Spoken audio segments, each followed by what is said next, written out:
اچھا جی، ہم درخواست کر رہے ہیں جناب نگران وزیر اعظم پاکستان سے انوار الحق کاکڑ صاحب سے کہ وہ جناب ان کی ذمہ داری ہے کہ وہ جڑاں میں فوراً پہنچیں.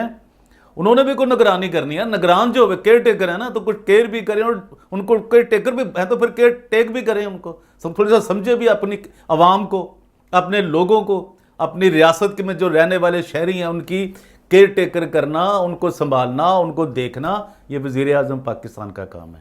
اور وہاں پہ وہ اناؤنس کریں کہ وہ تمام چرچز کی جتنا بھی نقصان ہوا ہے گورنمنٹ آف پاکستان وہ تمام ان کو نئے بنا کر دے گی. اور یہ میں سمجھتا ہوں کہ یہ بہت ضروری ہے، اور وہ فوری طور پر اپنی تمام مصروفیات چھوڑ کے، ان کے لوگ ہیں، شہری ہیں، یہ تفرقہ پیدا نہ کرنے دیں کہ یہ شہری نہیں ہے، یہ شہری ہے، اس کا مذہب کچھ اور ہے، اس کا مذہب کچھ اور ہے. لہٰذا جڑاں میں پہنچیں اور جا کے اچھے کام کے لیے آپ اچھی دعائیں لیجئے ان سے. ان پہ بہت برا وقت